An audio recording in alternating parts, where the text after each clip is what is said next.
Scooter, when I look at your life and I look at the things you've achieved, so much of it makes sense, but then there's these other parts of your life where there's these big question marks that I'm hoping you can answer for me. And maybe the earliest question mark that remains in my head is what it is that drives you. Because from an exceedingly young age, there was this dog in you. There was something. For me, when I was going through the research, it looked like a chip on your shoulder or something to prove to someone. And so that's really where I wanted to start. I want to understand your earliest context so I can understand the cauldron that Scooter was shaped in and the way that that made the boy turn to a man. Big question, but that's the starter. Right out burning the gate. question in my head. You know, it's funny because you started by asking Scooter, what drives you? And it took me a long time to figure out as an adult that it was actually Scott, my real name, that was the real driver. And I really created this guy Scooter when I was an adult because I didn't think Scott could achieve these things. So I almost like created a mask. And it wasn't until I was 40 years old doing some intense therapy that I fell in love with my name again and realized the answer to your question, which is part of it was shame of why, with my family's background, am I getting all this privilege? My father's a refugee from Hungary. My mother, her dad died when she was 11, and her mother struggled to raise them with family help in the Catskill Mountains. My grandparents were Holocaust survivors. And here I am, first generation, born in America, and I wanted to prove that I could be more than the privilege I was born with. And so I had that chip on my shoulder. I wanted to prove my value. I wanted to prove I was worthy of this. Who's told you had to? No one. I think, as a kid growing up, I read it that way because, you're hearing the stories of the Holocaust, and my dad, every night before he put me and my brother to bed, would say, hey, boys, you're different. You're special. I hold you to a higher standard. Every night before we went to bed. And we started to really believe him of like, we need to hold ourselves to this higher standard. We need to do more. The idea of failing, the idea of looking at my parents and not achieving it, that's what drove me. And years ago, I was on a podcast, probably 10 years ago. I was doing a podcast with Complex with this guy, Noah. I watched it. Do you remember the baseball analogy? Yes, I literally wrote it down in my notes. Well, I will tell it again, but I will tell you on your podcast the difference I hold today. Okay. They asked me what it takes to be successful. And I made up this analogy with baseball. And I said, imagine Cy Young Award winner CC Sabathia at the height of his career is in the middle of Yankee Stadium, and they invite everyone to come hit a home run.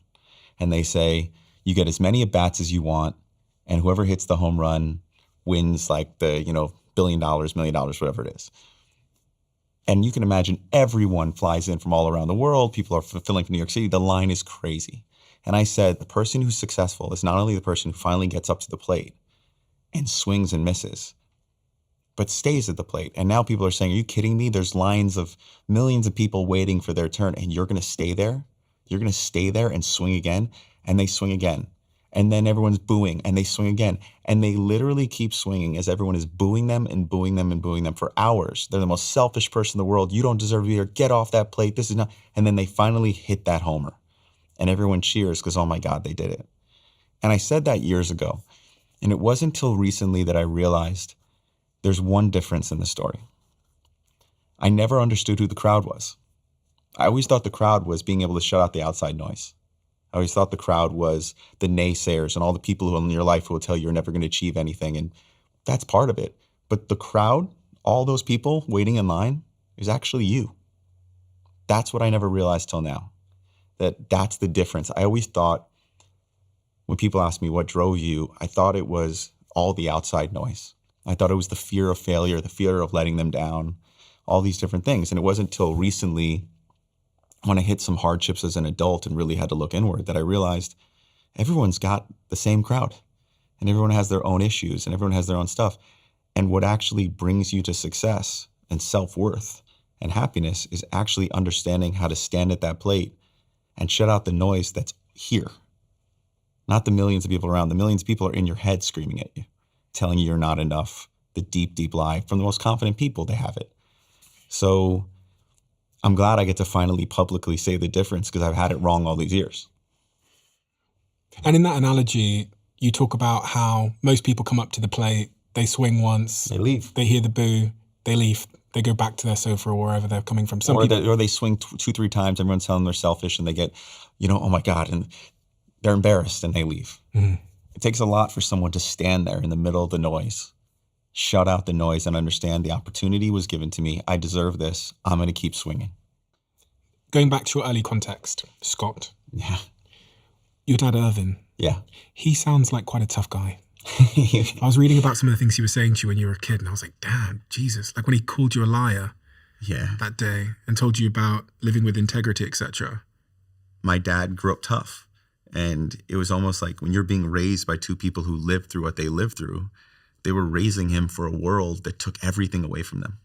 They were so loving, but they still raised him that way. And then he was so loving, but he still raised us really tough. And I was the firstborn son, so I'm the oldest of all the kids. So he was very tough on me.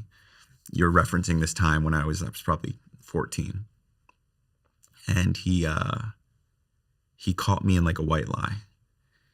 And usually he would punish me, and his punishments could be severe. But this time he just said, hey, come here, I want to talk to you. It's not going to be a punishment this time. I just want you to know you got the gift for gab. You could talk your way out of anything. And in life, I used to tell you, if you lie, you're not going to be successful. I want to tell you the truth. You're so good at it, you might be successful, but you're going to be a liar. And I'll know you're a liar, and you'll know you're a liar. So do with that with what you want. And I was so beaten down and ashamed because it wasn't like raining down fists on me. It was just like the guy I admired so much called me a liar. And I walked away. I was messed up. And I went back to him and I said, Dad, I want you to know I'm not going to lie. I'm going to be a man of integrity. I could do that, but I understand this opportunity and what you're saying. And he just looked at me and said, okay, good. And he walked away. And it was one of the best lessons ever, because he was right. Like you can win certain ways, but you're going to know how do you want to win? You want to do it the right way. And that tough love, I'm appreciative of it. You go to college? I went to college. You went to college. You started a business at college doing events. Yeah, well, I started selling fake IDs. That's what I started first, doing. Yeah, I sold fake IDs because my friend sold fake IDs and I thought he had a bad business plan. So I was like, I'll market them, you make them. And quickly he broke my golden rule of not keeping in touch with people we sold to.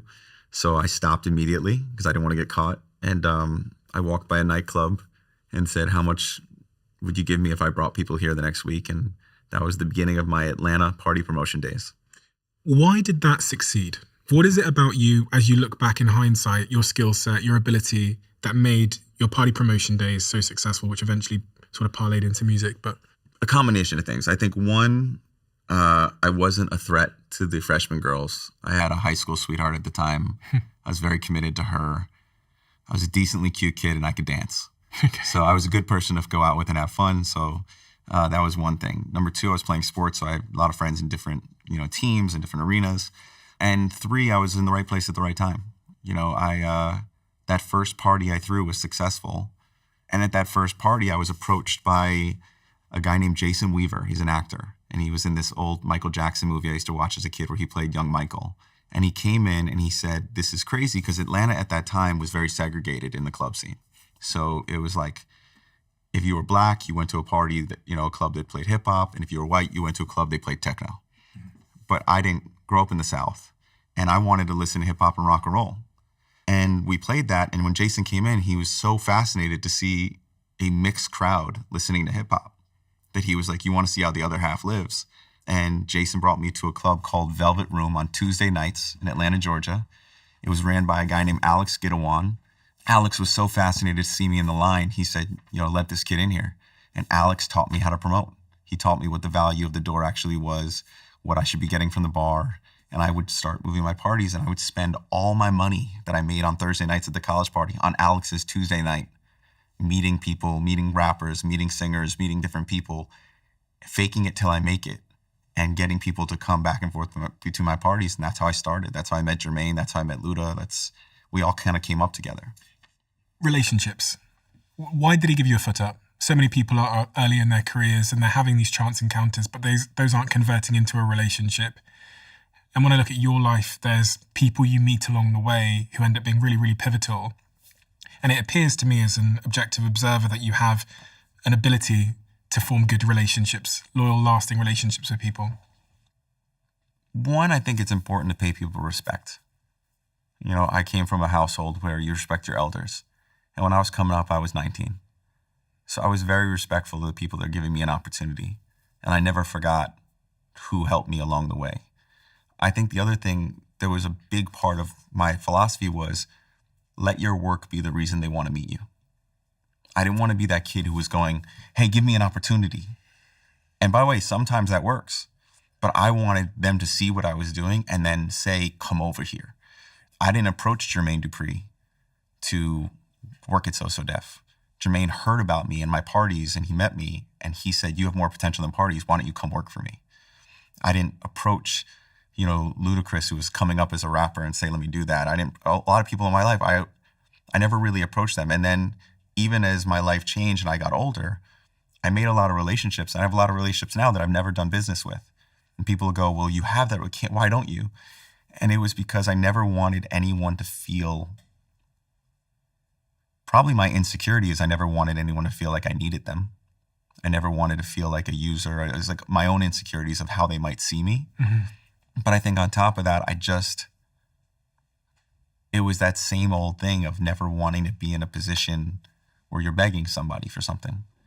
I called Jermaine and we spoke to him, and I listened to the recording again just before you arrived. But what Jermaine said in that voice recording is also pretty similar to what your dad said, which is they both saw something in you.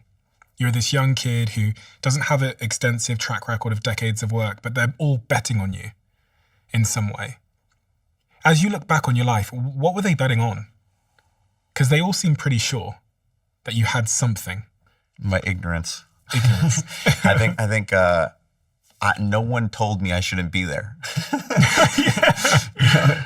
And he offered you a job for working at his company, which meant you had to drop out of college? I didn't have to drop out of college. I did because I went to work for Jermaine, and now I'm traveling all the time. I'm still throwing parties. You know, we're gearing up for Usher's album. We're doing this, we're doing that. I'm working with the Youngbloods, Anthony Hamilton. And I'm 19, 20 years old. And my grade point average went from a 3-point something to a 1-point something. And they brought me in on academic probation. And they said, you know, what's going on with you? Is there a drug problem? Are you being abused? And I said, no. I'm an entrepreneur. I'm building this. I want to build a record label. I'm working for Jermaine Dupree. You know, and this guy's looking at me like I'm insane. And this dean looks at me at Emory and he says, do you know the story of Robert Woodruff? And I said, you know, Robert Woodruff? He goes, yeah, the founder of Coca-Cola, the Woodruff Center, the largest endowment at Emory. And he tells me this amazing story of this entrepreneur who created Coca-Cola, who is the largest endowment at our university. And I'm so hyped. I'm like, this guy gets me.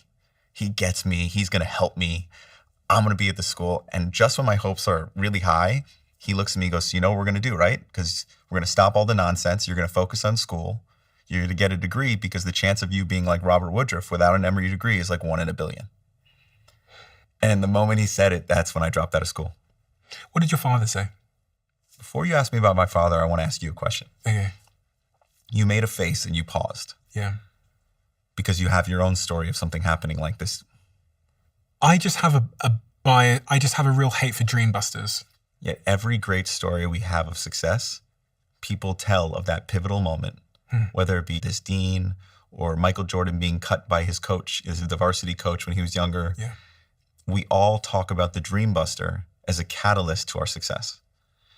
And, you know, in life, I kind of feel like everything, even, you know, it's like I have this tattoo, Amor Fati, you know, from Marcus Aurelius. It's a concept, love of one's fate in Latin.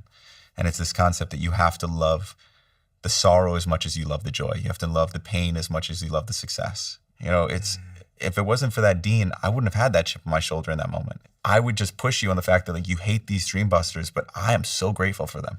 I'm grateful for the dream busters. However, and this is actually something I was talking to my friends about in our group chat this morning. Is it okay in your view to be driven by haters?